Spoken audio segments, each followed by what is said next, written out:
안녕하세요. 일라이영입니다. 이곳은 마음이 지칠 때 잠시 숨을 고르고 삶을 조금 다르게 바라보는 여유를 나누는 곳이에요.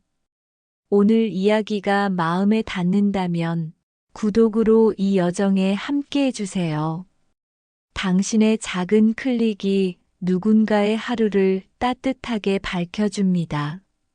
며칠 전 말 그릇이라는 책을 다시 읽다가 사람의 마음 그릇이 곧 말의 그릇이다라는 문장을 보았어요. 그 구절을 읽는 순간 문득 제 안에 지난 대화들이 떠올랐습니다. 그동안 저는 얼마나 많은 말을 하며 살았을까요? 그리고 그 말들이 얼마나 제 마음을 닮아 있었을까요? 그 생각이 오래 머물렀어요. 그래서 오늘은 그 문장에서 영감을 받아 나이 들의 품격은 말에서 드러난다는 주제로 저의 이야기를 여러분과 나누고 싶습니다. 살아오며 깨달은 게 있어요. 사람은 나이를 먹지만 말은 마음을 먹는다는 거예요. 말은 우리가 얼마나 배웠는지보다 얼마나 따뜻하게 살아왔는지를 보여줍니다. 지식보다 온도가 먼저 느껴지는 게 말이에요. 젊을 땐 목소리를 높여야 존재감이 있다고 믿었어요. 조금이라도 더 강하게, 더 정확하게 말해야 내가 옳다는 걸 증명할 수 있을 것 같았죠. 그런데 이제는 알아요. 말은 크기보다 결이 중요하다는 걸요. 부드럽게 말해도 단단한 사람이 있고, 크게 외쳐도 텅 빈 사람이 있죠. 공자는 군자는 말에 신중하고 행동에 민첩하다고 했어요. 나이 들어보니 이 말의 뜻이 점점 더 깊이 와닿아요. 행동보다 말이 앞서면 마음이 뒤처지고, 침묵 속에서 숙성된 말은 품격이 됩니다. 제가 아는 한 분은 늘 조용히 말씀하셨어요. 말을 아낄수록 그분의 존재는 더 또렷해졌죠. 그걸 보며 배웠어요. 품격은 말을 줄이는 게 아니라 마음의 울림을 길게 남기는 것이라는 걸요. 어느 날 거울을 보며 문득 이런 생각이 들었어요. 내 얼굴에는 내가 해온 말이 쌓여 있구나.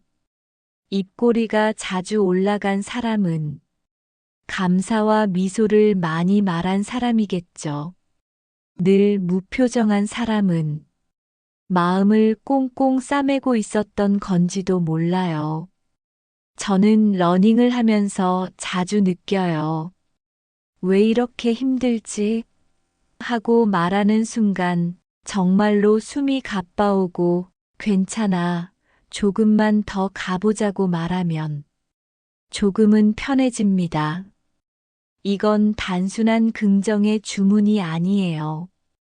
내가 내 마음을 돌보는 말이에요. 심리학에서는 자기 언어 습관이 자존감을 결정한다고 해요. 내가 나에게 어떤 말을 하느냐가 곧 삶의 온도라고 말하죠. 한 상담사가 이런 이야기를 했어요. 우리가 내뱉는 말은 사라지는 게 아니라 공기를 돌아 우리 마음에 다시 닿는다.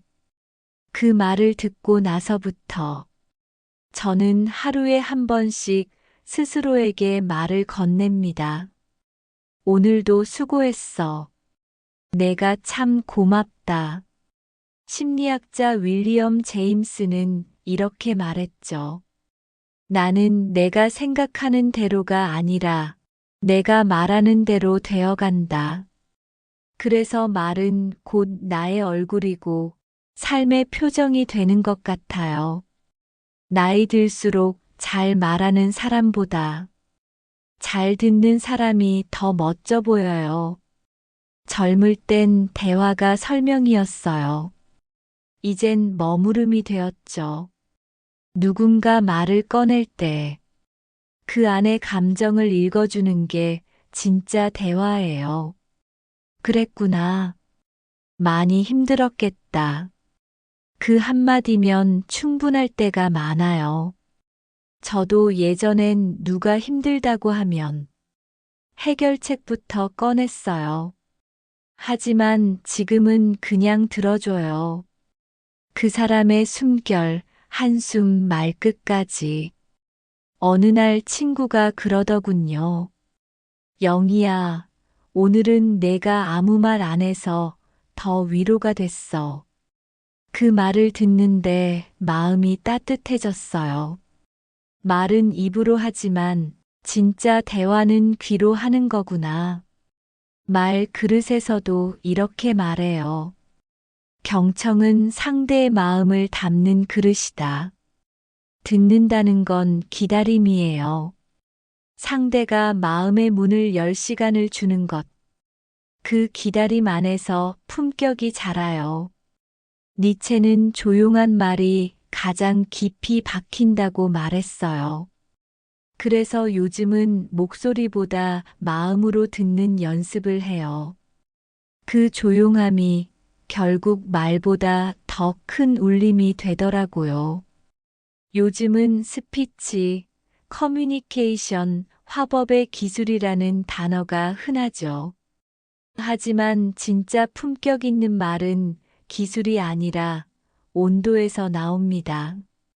같은 말을 해도 차가운 마음으로 하면 상처가 되고 따뜻한 마음으로 하면 위로가 돼요.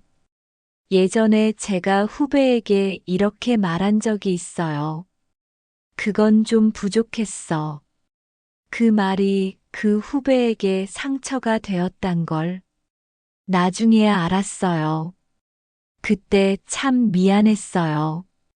그래서 요즘은 이렇게 말합니다. 좋은 시도였어. 다음엔 이렇게 해보면 어때? 같은 의미지만 그 안에 마음의 온도가 다르죠. 심리학자 칼 로저스는 진심으로 따뜻한 말은 그 자체로 치유의 시작이 된다고 말했어요. 저는 그 문장을 오래 마음에 담았어요. 나이 든다는 건 말의 온도를 지켜내는 일일지도 몰라요. 어느 겨울날 지하철에서 한 어르신이 자리 양보를 거절하며 조용히 웃으셨어요. 괜찮아요. 젊은 사람이 따뜻하게 말을 걸어준 게 더 고마워요. 그 말 한마디에 마음이 포근해졌어요. 품격은 그렇게 조용히 전해지는 것 같아요. 말에는 책임이 따릅니다. 특히 나이가 들수록 그 무게는 더 커져요. 말은 흩어지지 않아요. 사라지는 것 같지만 누군가의 마음 속에 오래 남아요. 한 번은 부모님께 이렇게 말한 적이 있어요. 고마워요.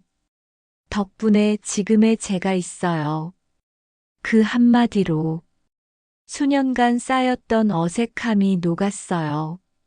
말 한마디가 관계를 다시 잇고 시간을 치유할 수 있다는 걸 그때 느꼈어요. 우리가 나이 들어가며 배워야 하는 건 많이 말하는 법이 아니라 말에 여유를 두는 법이에요. 감정이 일어날 때 잠시 멈추고 그 말을 꼭 해야 할까 스스로에게 묻는 것. 그 잠깐의 여유가 삶의 격을 만듭니다. 법정 스님은 입을 닫으면 마음이 보이고 마음을 보면 사랑이 자란다고 말씀하셨어요. 그 구절을 읽으며 저는 생각했어요. 말을 줄인다는 건 사랑을 담을 공간을 만드는 일이라는 걸요. 한 작가는 말은 씨앗이다. 오늘 던진 말이 내일의 관계로 자란다고 했죠. 그 씨앗이 따뜻한 마음으로 자라길 바라는 것. 그게 우리가 나이 들어가며 남길 수 있는 가장 품격 있는 흔적 아닐까요?